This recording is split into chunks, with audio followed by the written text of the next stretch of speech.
depending on the type of patient. Depending on the type of patient, sometimes we do, certain interesting ultrasound guided therapies to diagnostics as well.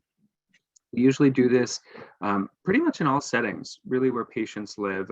Funny enough, we even have a clinic, but a lot of our settings are nursing homes, assisted livings, board and cares, people's homes. We work with home health, so we work with hospices, we work with primary doctors a lot. We have really good relationships with hospital discharge planners because they want to make sure that they can get them taken care of and not readmit in the hospital within 30 days, and really at no cost. We really just bill insurance. We don't really care what the insurance is because everyone deserves care. We do not collect everything we do, which is perfectly all right, just based on our size. But we really focus on that everyone really needs care or extra care. Going to the next one. And we've got 2 more slides in this particular portion, then we can get onto the education stuff. So, what do we usually do for the relationships that we have? We obviously provide excellent full spectrum wound care at the home or wherever someone's live. We really reduce the need to go to the hospital. That's really key, especially in the hospice setting, which you guys really focus on most. Our goal is, and I'm just so you know my background, I am a family medicine trained physician, I am a geriatrician, and I am a palliative care and hospice trained physician at UCLA. And my expertise is really the geriatric population, really understanding that when someone goes on hospice, yes, theoretically they can get readmitted to the hospital, but the idea is to take care of all of their needs at home as much as we can or wherever they live. And I think hospice is generally really good at it. But sometimes we need added layer of support and confirmatory measures to state, hey, these things happen when we're really sick, right? And so a lot of that, we discuss with family members to say, yeah, we're doing the best we can. We're working and trying to, prevent all of these things. But at the end of the day, our loved one's very sick, and these things are not unexpected, right? We generally do once to twice weekly rounds, depending on the patients. And really, we can address almost any type of issue that comes up, whether it's cancerous wounds, traumatic, pressure, diabetic, venous, arterial, and the like. And of course, we work closely with the staff. Our goal is to be communicative. If we're not doing that, you let us know, because that's really important to us. We really have a full spectrum care. It's not just us going to see our patients. It's actually us helping you with your patients, right? And we provide a lot of in-service training like we're doing today. We can go to the next slide. No, I don't know why it's not going. Next. And then just briefly, last piece here is that we really take care of everybody with all insurances. A lot of times, we will see patients who don't have insurance or emergency Medi-Cal patients, once or twice just to kind of get them situated, just FYI. And then, a lot of times we can get the supplies for our patients. In the hospice setting, we're much more effective at getting the supplies covered. Other settings, we, sometimes use third parties to help us get these supplies. But I would say in the last 6 months, we have really not seen anybody have issues with the supplies that are getting sent. So everyone has enough supplies. Okay, I think we can start on the lecture. So we're going to talk about pressure injuries today. I think it's one of the most common things we see in the hospice setting. Pressure injuries, or pressure ulcers, as we used to call them, had changed. So the National Pressure Ulcer Advisory Panel changed it from ulcer to injury, which actually really perturbed quite a few people during this time. And the reason is because anytime you think about injuries, you're thinking about someone probably injured somebody. And then there's, issues with litigation and legal stuff in that realm, but unfortunately it is here to stay. But the definition is it's a localized damage of the skin or underlying soft tissue, usually over bony prominence. That's really the key part in pressure, okay? If it's not over bony prominence, you're really not going to call it pressure, okay? Or device. That's newer things with nasal cannulas and CPAP machines and stuff like that. And the injury can present as an intact skin or open ulcer and may be painful, right? Because stage 1s, which we'll talk about in a second, is actually intact skin. The injury occurs as a result of intense or prolonged pressure at the point, and sometimes with a combination of shear. So it's shear and pressure. The tolerance of the tissue for pressure and shear may also be affected by the microclimate, nutrition, perfusion, comorbidities, and the condition of the soft tissue. So to keep in mind, our patients are really sick, right? They have dementia, they have heart failure, coronary artery disease, end-stage renal disease, all of these things that can affect perfusion in the skin, because ultimately it's the perfusion that's damaged, right? So we're going to talk about the 4 stages, and then we're going to talk about, I'll go a little bit more in detail of the types of dressings. I think that's a big piece that a lot of people like to hear about as people hear of new types of dressings. And if you guys have any questions, I'll answer at the end. If you've encountered any dressings or types of emollients that you're like, oh, I don't know what this is, maybe Dr. K knows. I would know pretty much almost all things that are on the market at this point. So stage 1 pressure injuries are non-blanchable. The key factor here, redness of the intact skin, okay? So when you press down on that redness, have you seen the picture there? You're not gonna see it blanchable, right? I wish I could show you my face. My face is generally pretty red. So when I press on my face, which is usually red, when I press, it turns whiter and then it comes back to red. That's blanchable, okay? Stage 1s are non-blanchable. The damage is already done, cannot be fixed, okay? But there's no opening of the skin, okay? That's the key part. So a lot of times we miss these because, on darker skin tones, it may not be as readily seen, okay? So in darker skin tones, we see more of a maroon or purple discoloration rather than red.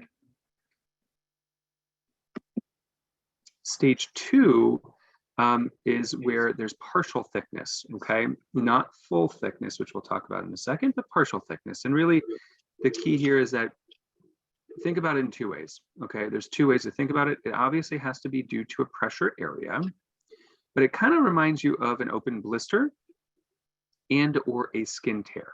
If you see that anywhere, automatically stage 2s. You're really not going to see a lot of slough or eschar in these areas because there's no fatty issues or fatty deposits there, okay? So in the stage 2s, there's partial thickness, there's no real adipose tissue and no deeper layers are visible. So the granulation tissue and slough and eschar are not present. Even though it looks red and it looks like granulation tissue, that's actually epithelial tissue, okay? Some people get confused. I wouldn't worry too much about the misnomer here. Our teams are fairly clear about these types of things. And then of course, can result from adverse microclimate and shear to the skin. Most common areas are really the pelvis, sacral, heels, and so forth. So as you see a picture here, this is a wonderful picture of a stage 3 pressure ulcer on the heel. This we call full thickness skin loss, okay? Where the adipose or the fat layer is actually affected. So if you look in the bottom right picture, you see that yellow layer in that animated picture.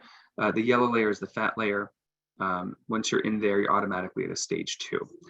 Sometimes you'll see the granulation tissue, which is the red tissue there. Epibole, just keep in mind, it's a cool term. I love to throw it around a bit. It means rolled edges, okay? Rolled epidermal edges.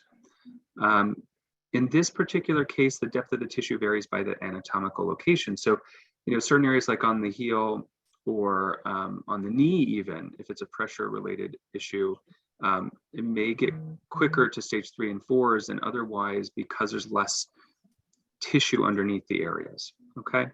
Just to keep that in mind, you may have some undermining or tunneling in the area, and really, you're not into the fascial layer yet, or the muscle or tendons, okay? Once you're into that, you're gonna see in stage 4s. So stage 4 injuries, this is a standard picture. Really, you're going to hit the fascial layer and below, okay? So fascia, muscle, tendon, ligament, cartilage, and bone, okay? The problem is that if you guys know anything about fascia is saran wrap that keeps your organs in place. So especially, let alone, when we did dissections in medical school, you can see, structures really clear. In wounds or chronic wounds that are kind of, dying or tissues dying in the areas, there's no way you can tell if it's fascia or not. So really we look for the muscle, tendon, ligament, cartilage, or bone to determine if it's a stage 4 versus a stage 3, okay? You'll see Sloffer eschar in these cases too, same with the Pibili, undermining or tunneling, and really depends on the location of the damage itself.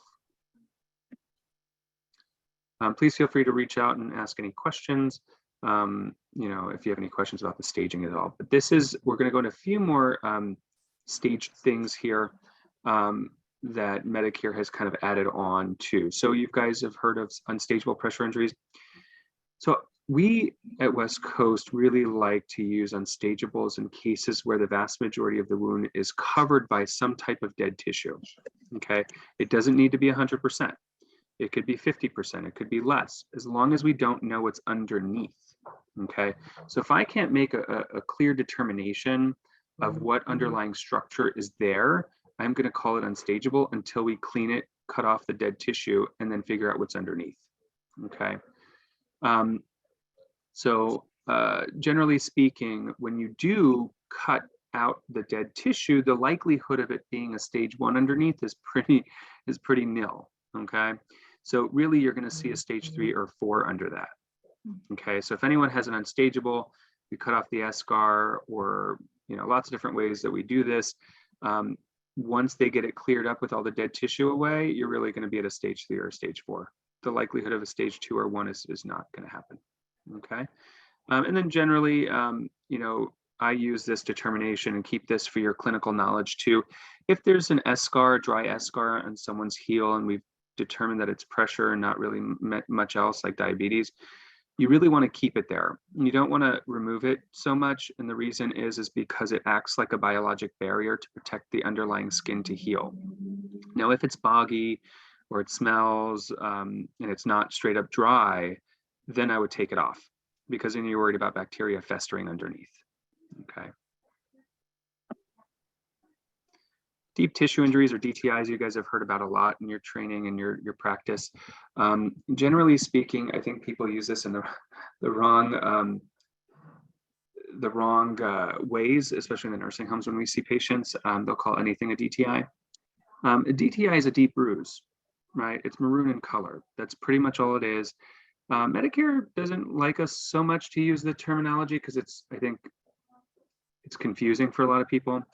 But it is persistent, non-blanchable, because we're staying in that territory because it's pressure related. Deep red, maroon, or purple discoloration. Most of the time this resolves on its own, especially if you offload the pressure over time. Sometimes worst case scenarios, and I've never seen this before, but you'd be worried that there's accumulation of ecchymosis underneath and causing, too much pressure on the blood vessels underneath and causes ischemia. So just to keep that in the back of your mind, but I would be extraordinarily surprised if that would actually happen in this case. So that's deep tissue injuries. I think this is the last one. Medical device related pressure injuries are newer. You can see here that you've got a face mask, you've got some elastic lines across the ears, especially in our hospice patients. A lot of times more in facilities than not, we're seeing breakdown of skin. So we have to be very careful. Recently, I've seen a guy with a C-collar in the hospital, and the C-collar actually pressed too much in the back of his occiput, and it caused a pressure-related or device-related injury there. Sometimes we see nasal cannulas even messing around with the nasal mucosa. So to keep that in mind, especially when our patients are really, really sick, we try to minimize what we do on the skin. I think the next one, so mucosal injuries. So mucosal injuries are kind of interesting. They really only affect the rectal areas as well as the oral areas. So a lot of times we use these cases as, we just had one come in the other day, funny enough. It was a denture-related pressure injury to the oral mucosa. You really don't see this a lot. I saw this this was the first one this year. And we see a lot of wounds here at our group. So it's not super common. You just need to offload that pressure as well. You can put, gauze and so forth in that area. If they're blisters, you could technically pop it, but leave the top. Do not unroof these. It causes increased risk of infection in those cases. So just to keep that in mind. Okay, so there's a lot of slides here. I'm going to have us push through, but I'll I have a lot of slides. Love to talk, as you guys know. But I'll kind of push through these a little bit quicker and kind of explain this too. But generally speaking, the way that we and you guys do this is we really want to determine the etiology. We really don't go into a wound or a patient's home, see a wound and say, oh, they said it was diabetic. Fine, awesome, it's diabetic, right? Because ultimately our job as clinicians is to really diagnose these from scratch. And sometimes, in the hospitals, they didn't diagnose it well, or from the hospital, nursing home discharge, they didn't they didn't diagnose it well. We see it all the time. And once we are able to diagnose these appropriately, then we're able to really treat them the way they're supposed to be treated and actually get these healed. I would say the vast majority of our patients in hospice actually heal their wounds. And I'm not talking about the ones who are, imminent or, have days or weeks to live. I'm talking about hospice patients that have, a couple months, because we heal almost all of ours. We can fast forward to this. This is just a brief understanding of how we do it on our side. You don't have to worry too much about this, guys, but generally we assess the values and goals of care of each individual, right? As a hospice doctor myself, my goal is really, not everybody's goals align with mine, right? Our goals in our group is to heal people no matter what. That is what we strive to do. That's what I've been trained to do. But in certain circumstances, if that's not their goals of care, right, as you guys know, or advanced care planning that have been done, then we don't do that. And we want to manage expectations, or if they just want to focus on the odor or they want to focus on the pain, there are different things that we focus on in each individual case, okay? So lots of different things that we look at when we do our physical exams as well. Big thing, nutrition, super key for us. Unfortunately, most nutritional supplements these days are quite expensive, especially the crazy stuff that the hospitals get discharged with. But pain is a big deal with pressure injuries, right? Risk of developing additional pressure injuries, I think is, if I'm not mistaken, 2 to 3-fold once you've had one already. The psychological health and behavioral components of a patient's medical care is really important to us. We make recommendations. Sometimes we'll recommend back to you guys, maybe they need some social service care, maybe chaplaincy as well for a lot of our patients. Financial support's really big, food as well in that space. And of course, we really want to determine the functional capacity of our patients, because if they're not mobile, then we really need to assess how often they're being turned and so forth, right? We deal with pressure relieving and, mattresses as well. We get help with the hospice companies. And of course, we want to set expectations, lastly, where the patients and families understand what we're trying to do and the goal, because we want to make sure that everyone's on the same page.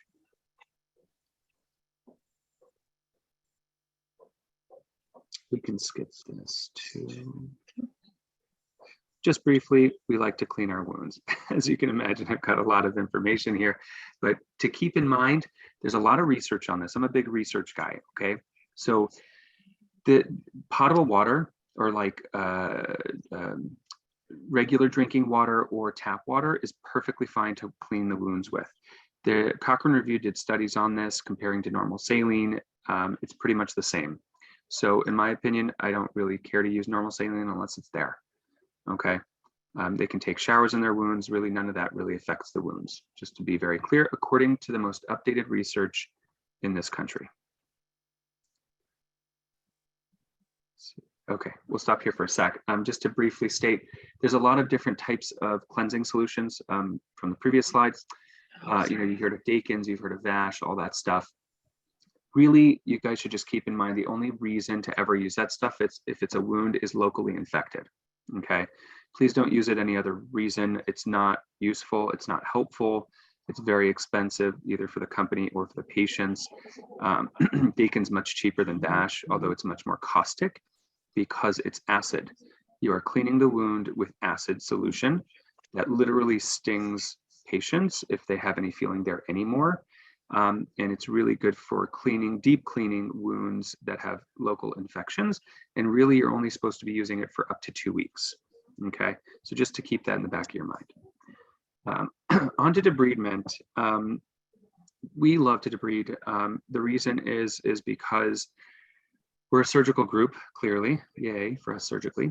But the most important thing is that if you leave dead or dying tissue on the wound, it's a nidus for infection. Okay. Bacteria, viruses, fungus, they love dead organic matter. So if we leave dead tissue on, with one exception of that stable heel ulcer that has dry eschar on it, then you're allowing bacteria to come in there and cause more infections, potentially even osteomyelitis, right? So just to keep in mind, there's a reason why we try to debride, whether it's, some really cool stuff that certain people do. We don't do this, but like water jet therapy or, our surgical techniques. Most people don't have feeling in the dead areas of their tissue, although our goal is actually to cause some pinpoint bleeding. Okay, we're very careful. We don't want to cause pain, obviously, but if you don't have pinpoint bleeding, then you don't know that there's good oxygenation to the tissue. Okay, because as we talked about, pressure ulcers have an issue with having too much pressure clamping down on the blood vessels that bring oxygen to the tissue to help it repair. So that's why we really do what we do. So I just want to keep that in mind. And when you hear about biofilm, just FYI, you can think whatever you want. There's lots of research on it right now, but it's microscopic. So if you ever, hear someone say, "Oh yeah, there's a lot of biofilm on this wound," ask them, "Did you see it in a microscope?" Because there's no other way to see it. So just to keep that in mind as well. Okay. Yeah, next slide. Yeah. Oh, perfect. Okay. I talked about biofilm just briefly, but I want to talk about infection just briefly with you guys. Infection, there's two types of infection that we deal with in wound care, okay? One is a systemic infection. You guys have all been trained in this, right? SIRS, SIRS, with a source is an infection, a full body blood-borne infection, right? Or blood pathogen infection, because it can be coming from anywhere. Now, what we focus a lot of times on, and we treat with antibiotics, no question, right? But a lot of times we get confused because, it does look worse, right? It's getting worse, it's draining more, it's, more red, it's, more painful, or all these things. But in reality, it doesn't look like cellulitis, and it doesn't look like a systemic infection, right? Those are called local infections, and local infections are really important. And sometimes we do treat these with antibiotics, but a lot of times we treat them with topical antibiotics like mupirocin, bacitracin. I'll talk about this probably a little bit later too, but we stay away from the silver products, the silver creams. they're not as good, bacterial coverage wise, according to the most recent research. So just to keep that in mind. But all these things like diabetes, protein, calorie malnutrition, hypoxia, poor tissue perfusion, all that stuff really affects whether someone's going to get or more prone to getting an infection. Okay. We can move on to the next. We can skip that one too. I have a lot of infection stuff. I love this stuff, I guess. Huh?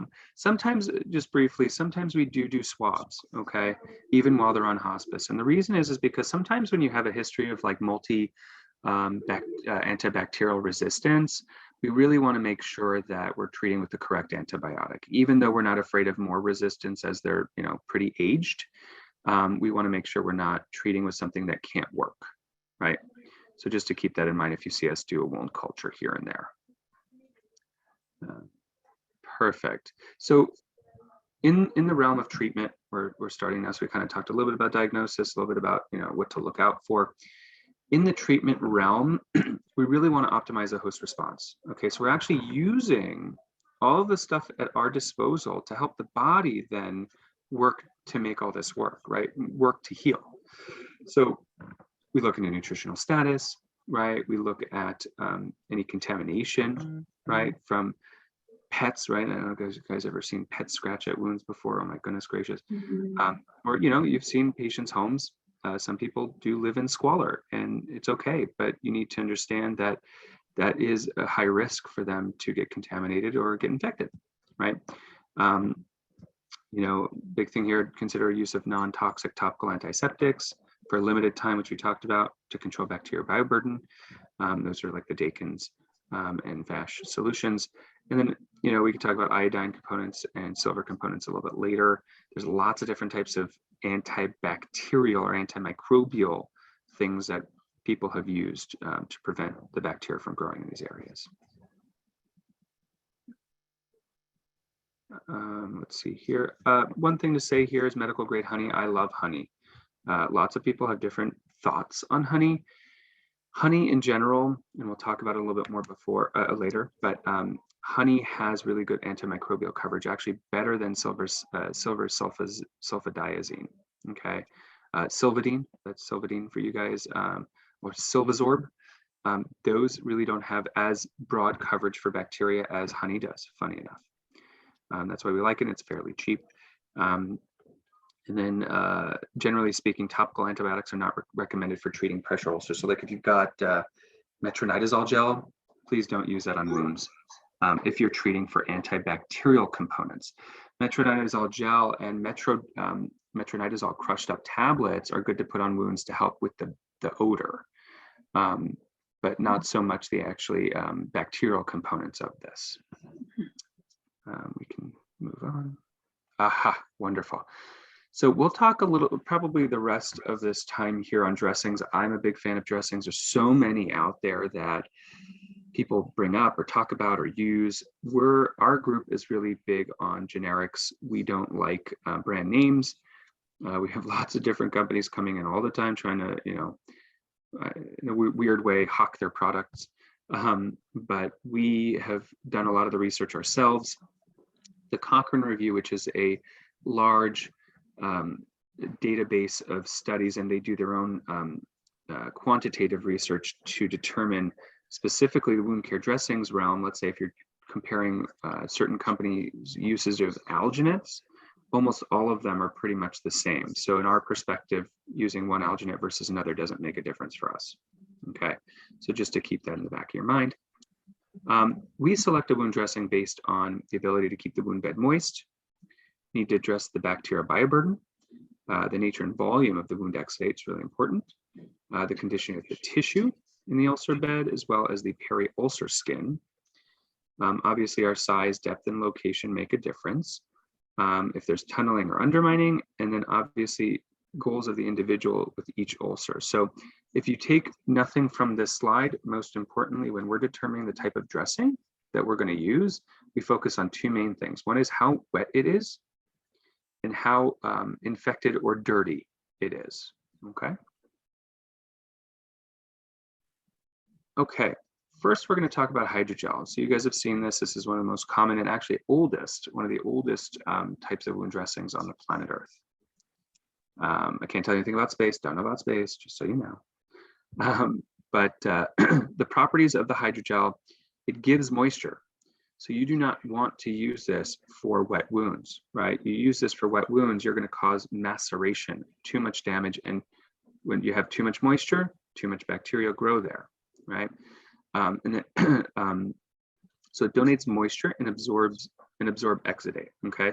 Facilitate debridement of the devitalized tissue. So two main components here. It gives wetness to the wound for really, really dry wounds that you want to keep in a better environment, moisture-wise, and the other thing is it actually helps the body to do autolytic debridement, okay?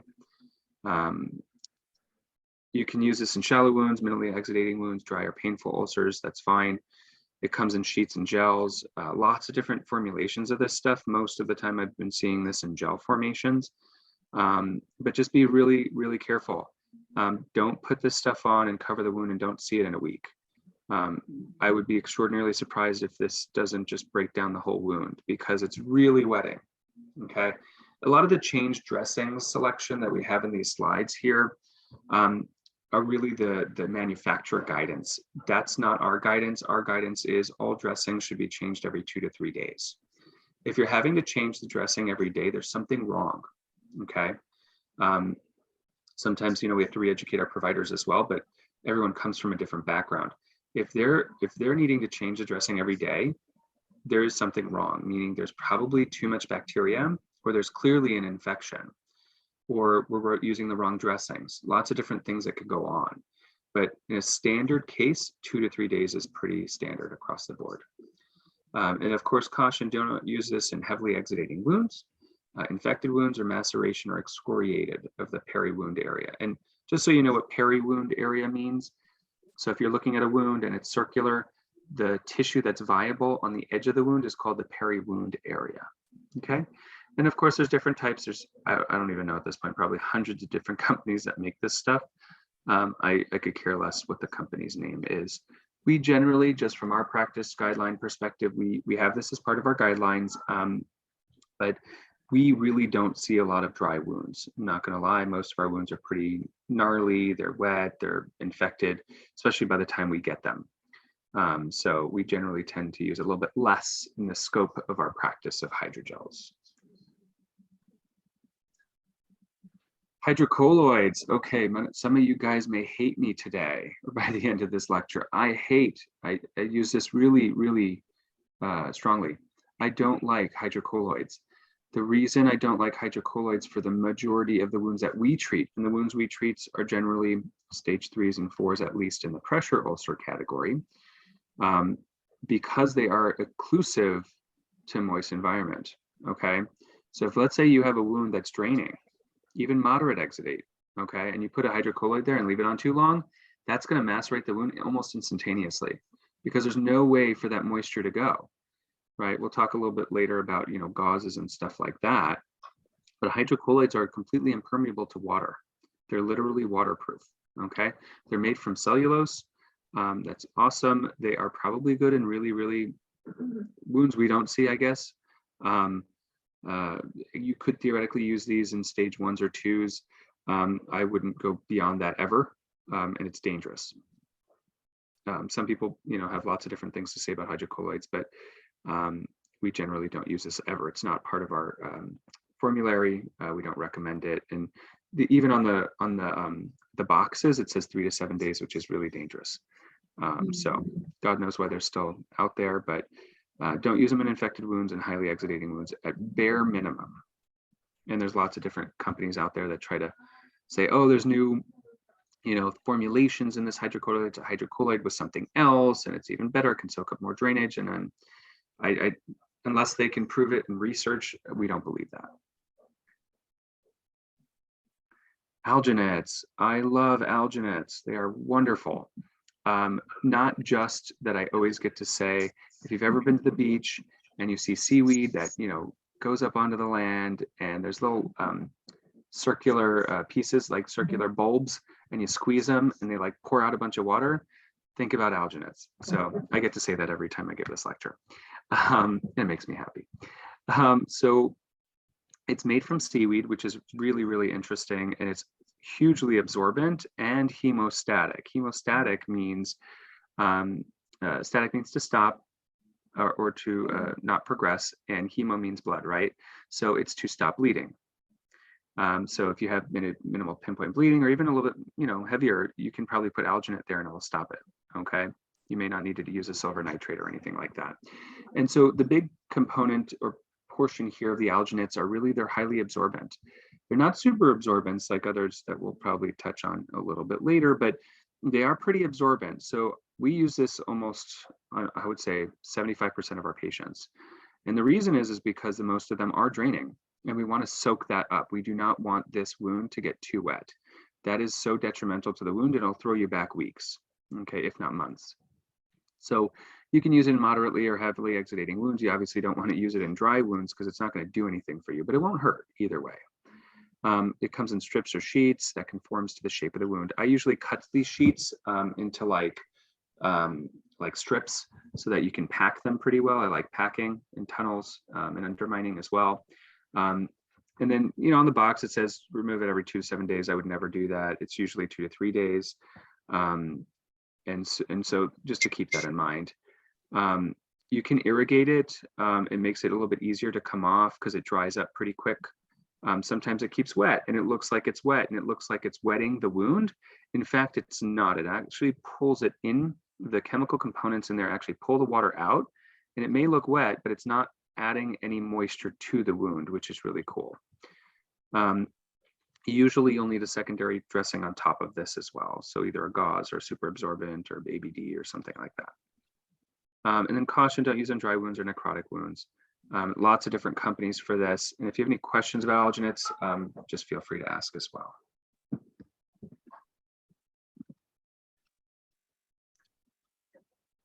Okay, so foams. Here, you know, foams versus gauzes.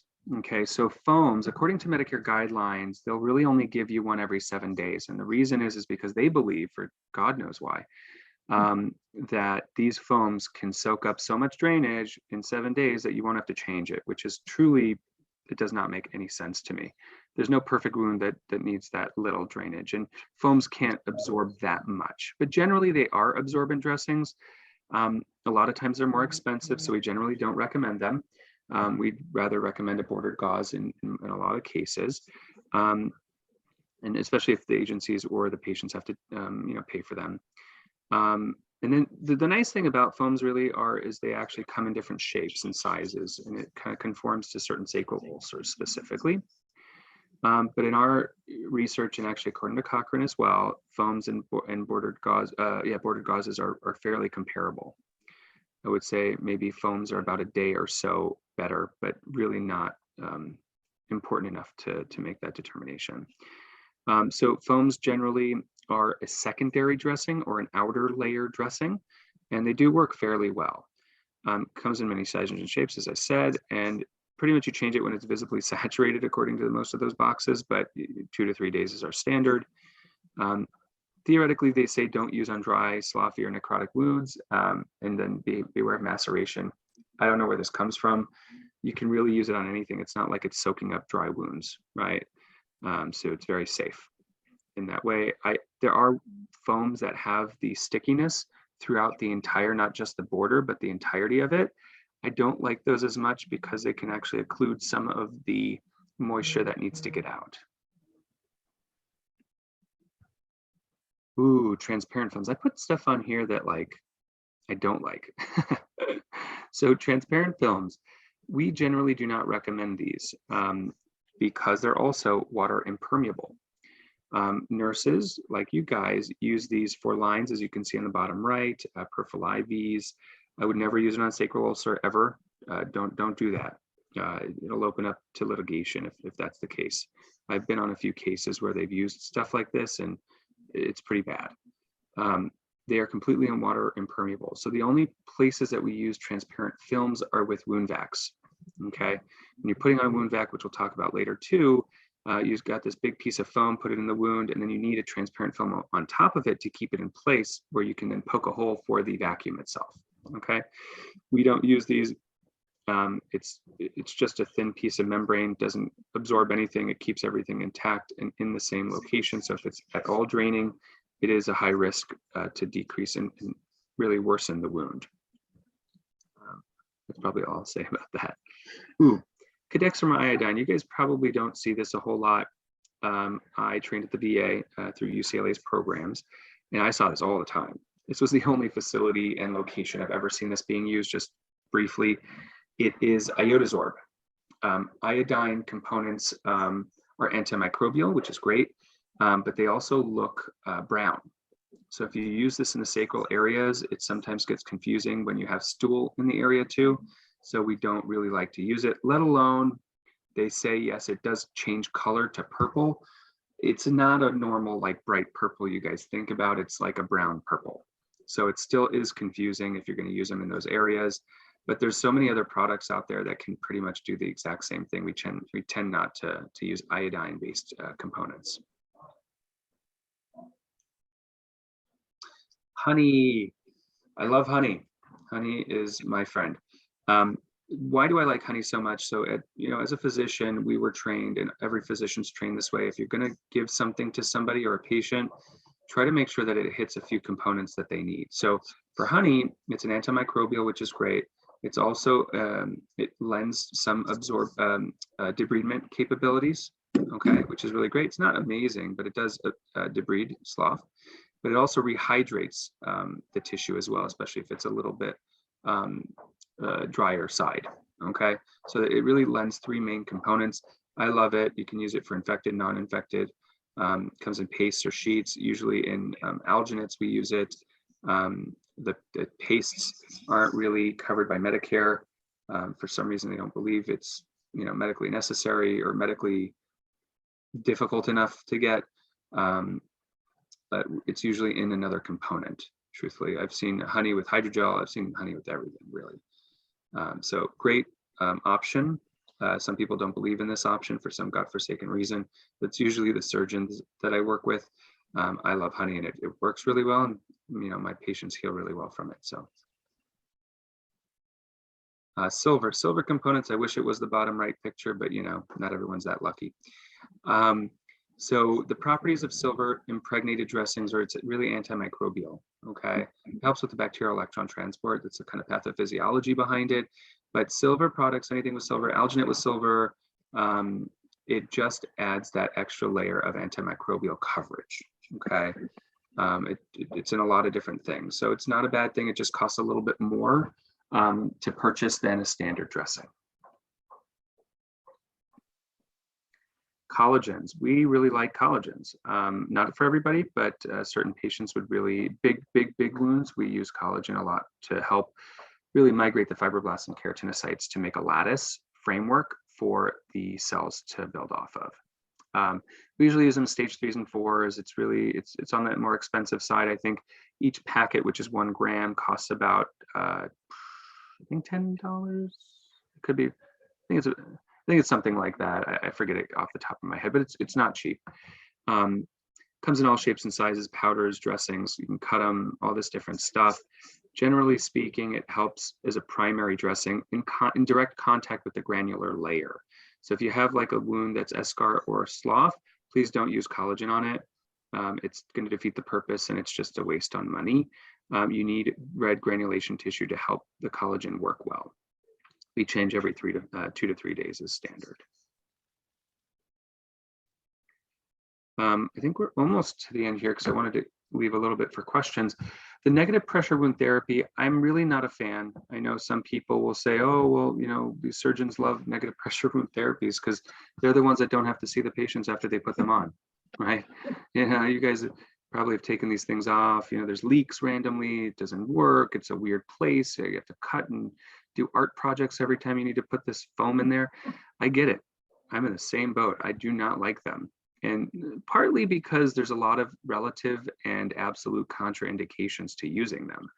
But in essence, the only thing that you really need to know is clearly, it's a vacuum. If there's no wetness to the wound and it's not having any wetness pulled into the vacuum canister, then it's not doing anything.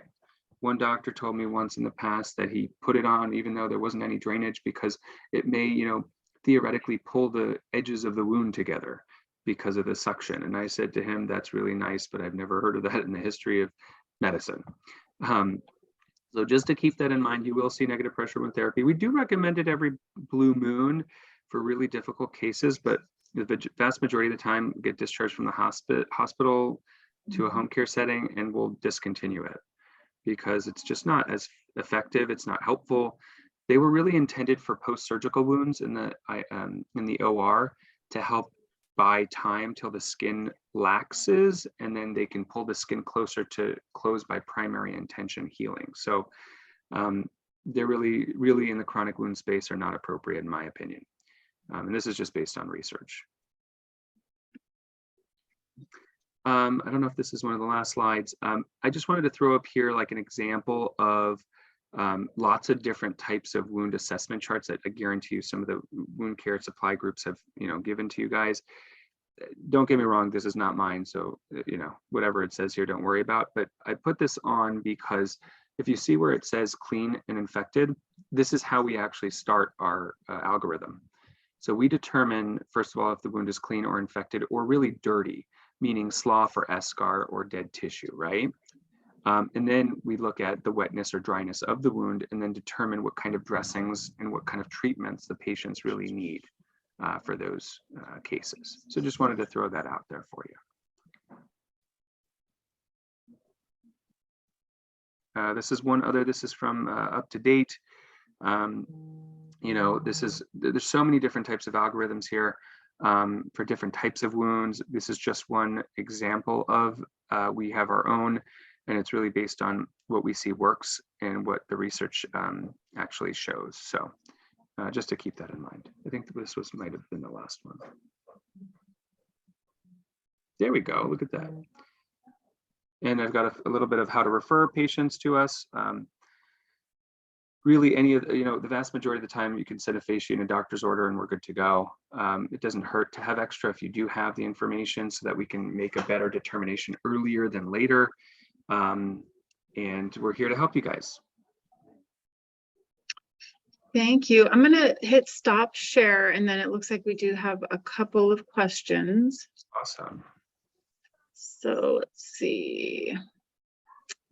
Charlie said, I came onto the Zoom late. Did you review how important blood flow is to heal wounds? And then he said, how do you measure blood flow? Ooh, great question, Charlie. Yes. So yes, I discussed it briefly in the beginning. So in the pressure category, I could talk about, diabetic, venous, and arterial, and all that other stuff at a different time. But in regards to pressure, 100%, the most common issue here is not enough blood flow. But the blood itself is not what we care about. What we care about is the oxygen that the blood brings to the tissue, because oxygen actually is part of the Krebs cycle and all these other cycles that we learned back in like basic biology, right?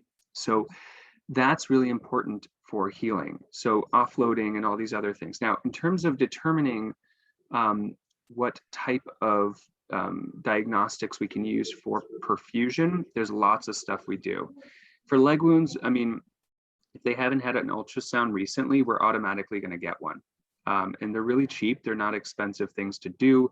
The reason is because we want to know where we're at. If we're trying to, heal this wound in a certain way, and we know that there's almost no perfusion, then what's the point? In the hospice setting, it's a little bit different, but overall, broad view perspective, we can get vascular surgeons involved to revascularize and help us try to heal this wound quicker, right? Or can we compress? Can we not compress on the leg wounds, right? You can do toe perfusion. There's new technology that we're actually instituting in our practice slowly, is this diagnostic testing where you can see infrared heat and cold in the areas. So lots of different ways to try to diagnose the proper perfusion for these wounds. I hope that helps. Nice. And then Shannon, one of our nurses, was just asking if the slides would be available, and if you're okay with me sharing or printing for them, I can do that. Yeah, I would say, if you don't mind, I'll take out probably like I'll just give you the education stuff, okay. And I'll just take out the useless stuff for our company. Sure. Okay. If that helps. Yeah. Perfect. Does anyone else have any questions? You can type in the Q&A or in the chat and we can see it.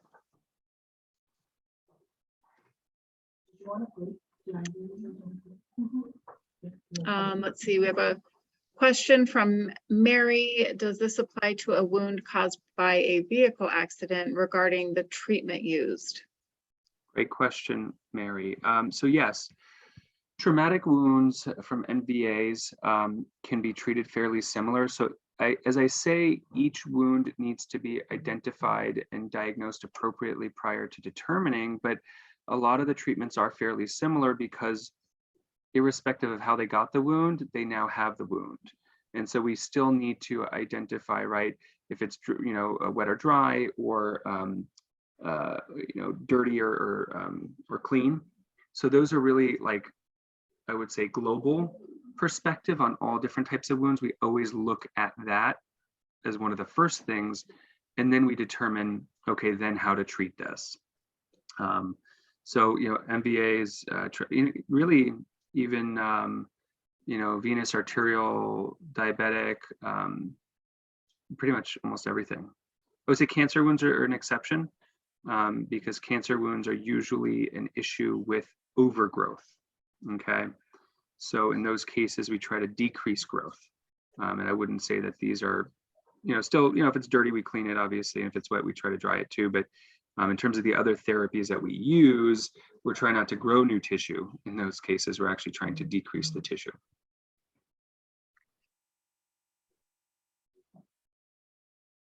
Does anyone have any other questions?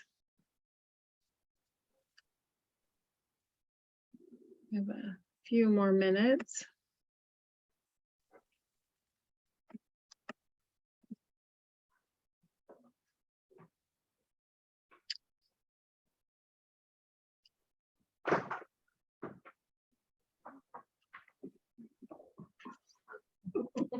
Well, oh, here we go. Galena, any thoughts on xenografts? Just curious.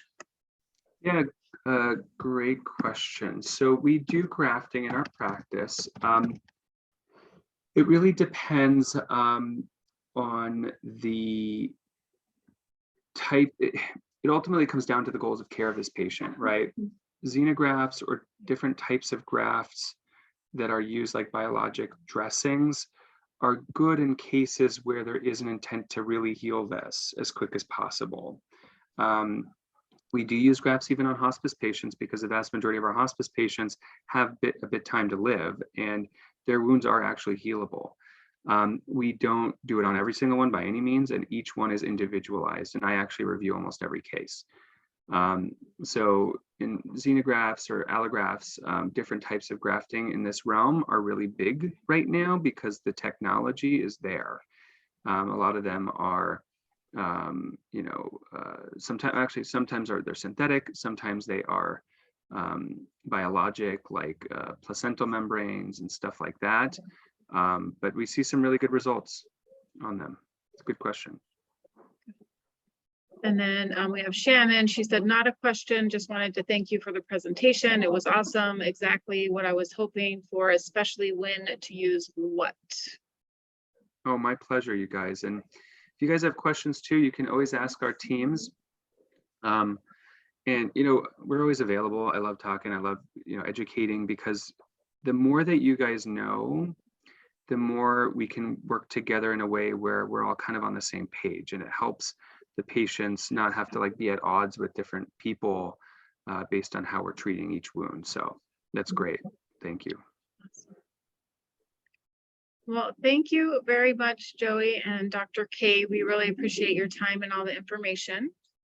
And if nobody has any other questions, we'll sign off, and then I'll just wait for you to send the revised PowerPoint over to me.